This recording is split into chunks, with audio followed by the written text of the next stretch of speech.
Welcome to the HEOR Insights YouTube channel. In this explainer, we're going to cover how to prepare a data extraction template, which you'll often hear called a DET. This is a really core instrument in health economics and outcomes research. It's what we use to systematically record information from primary studies during a systematic literature review, that formal process of gathering and analyzing all the available research on a specific topic. Now, in the HEOR world, the DET has a very specific and critical job. You can think of it as the bridge that connects the raw, unstructured text you read in a PDF journal article to the highly structured, mathematical inputs you need for complex analyses like network meta-analyses and economic models. We'll break this topic down into 6 sections. We'll start with why the DET is such a critical scientific instrument. Then we'll cover the fundamental choice of data structure. After that, we'll walk through building the core template and then discuss methods for ensuring data quality. We'll look at its application in HEOR analysis, and we'll finish up with some key takeaways for professionals. Okay, Section 1. A critical scientific instrument. A well-designed template really is a non-negotiable control point in any serious research process. If your DET is poorly designed, it introduces some pretty significant risks. You can end up with data loss, where critical variables you need for a meta-analysis, like standard errors, are just missed.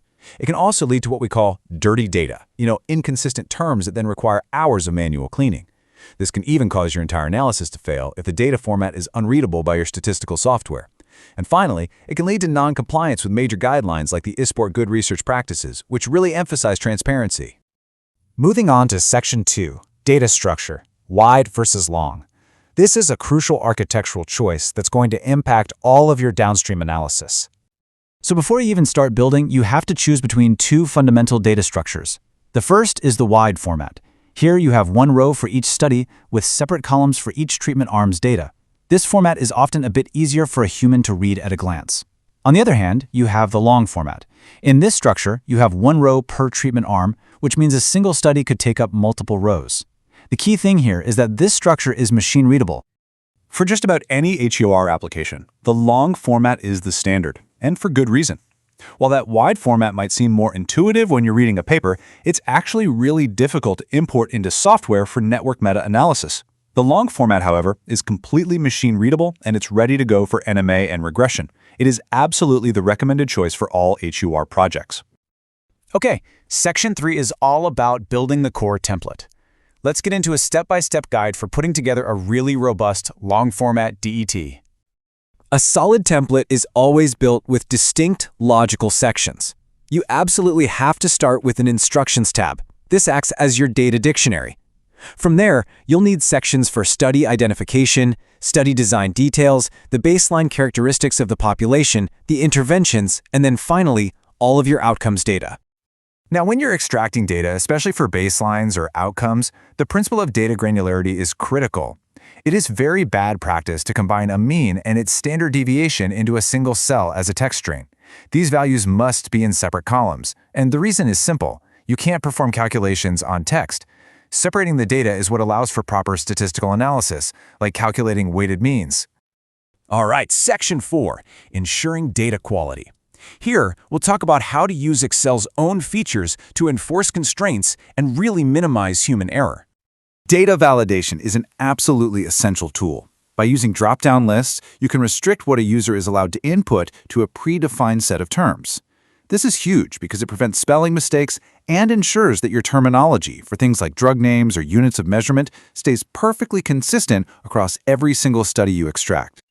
Next up is conditional formatting, which gives you an immediate visual quality check. You can set up rules that automatically highlight cells that contain impossible or even just questionable values.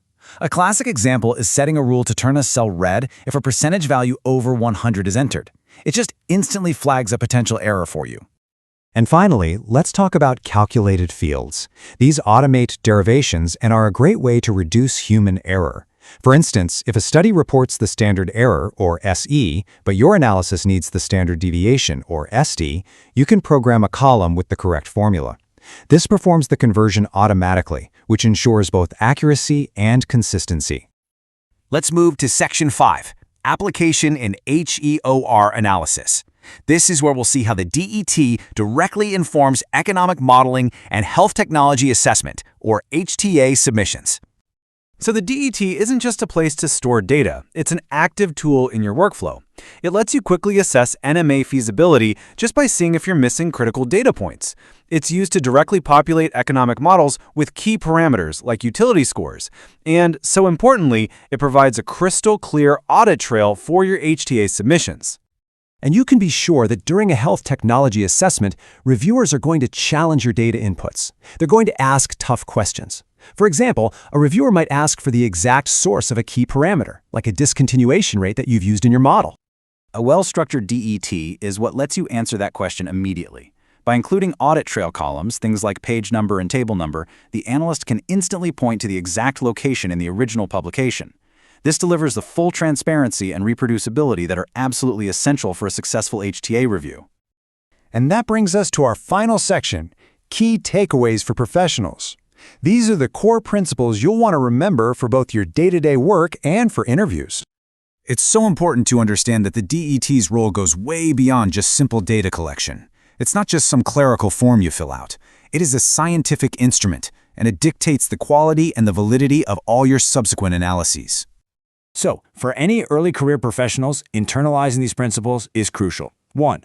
Always use the long format for HEOR analysis. 2. Enforce your data quality using validation tools. Don't just rely on manual checks. 3. Maintain data granularity. That means separating your means from your standard deviations. 4. Remember the DET is your #1 tool for auditability in HTA submissions. And finally, number 5. Always pilot your template on a small sample of studies before you begin the full extraction. It will save